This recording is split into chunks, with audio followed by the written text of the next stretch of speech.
Namaste, dear parents.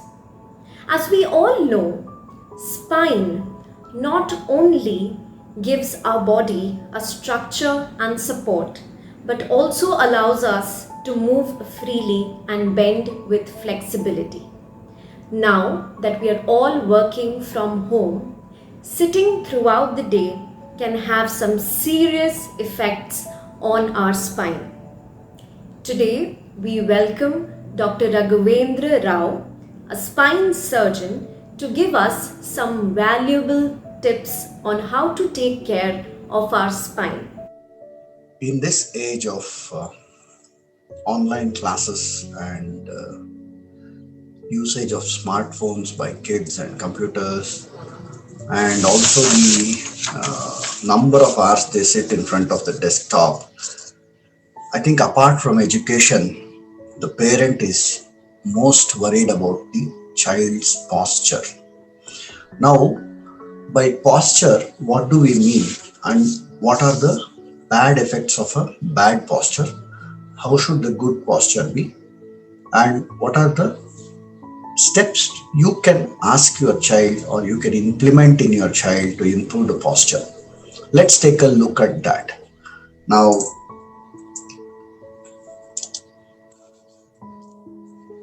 if you look at the figures here, you can see a child hunching and looking at the mobile phone, various kinds of bad posture while carrying a backpack to the school, and then sitting and lounging in the sofa with a mobile or a computer. And then this leads to neck pain, back pain. So, a bad posture leads to problems of fatigue. It can cause a headache. Your child can complain of neck pain, back pain, poor focus. He's not able to focus because the pain is not allowing him to think properly. He can get irritable. There can be a decrease in immunity. All these can lead to poor physical and mental growth. So, if you don't want these problems to happen in your child, I think a good posture has to be encouraged. By the rule of the thumb, this should look like a good posture where the ear, the shoulder, the hip, knee, and the ankle are in the same line. So, when your child has a bad posture, rather than thinking of him or her to be a lazy kid, I think you should start looking at what is the underlying problem. For example, is he not having adequate activity and has gained weight, which has caused his muscles to become weak? Back muscles and neck muscles are weak. And is there a bad sleeping posture? And is there a poor sitting position? Now, if you correct these things, then you can get a good posture for your kid.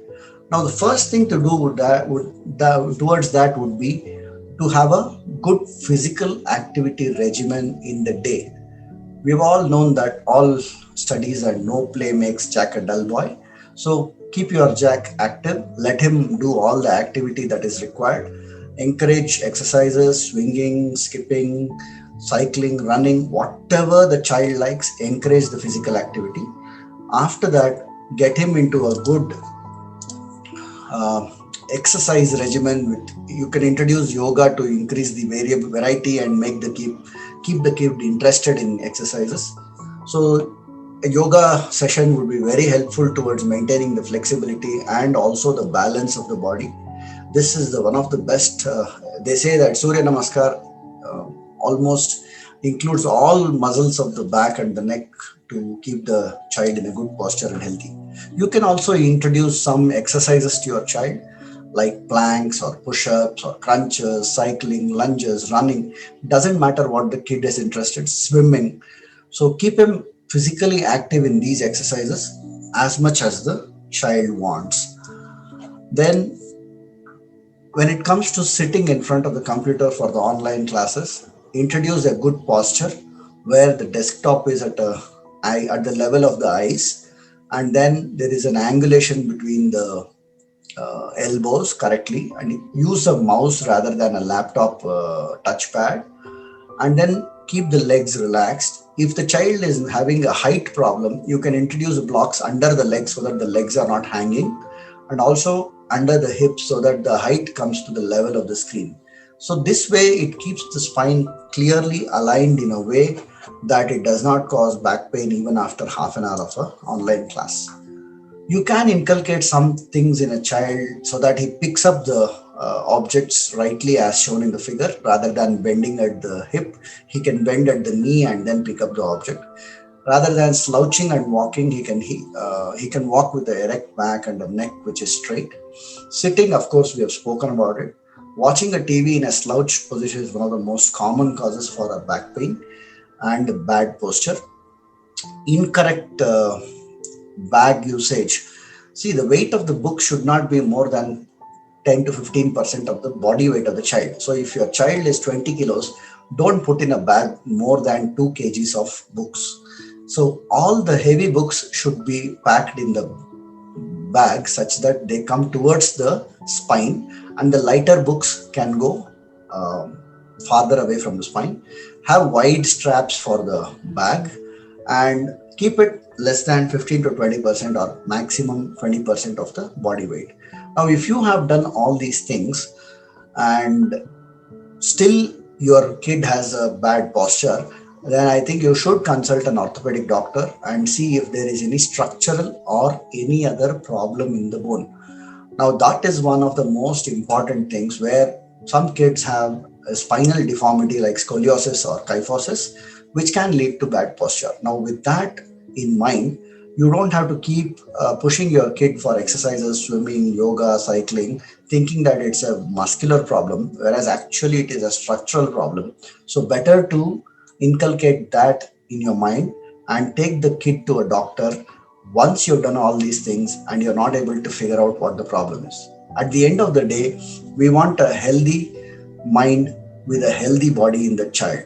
So, towards that, I think we have to work towards getting a good posture in the child so that he or she does not face problems in the future.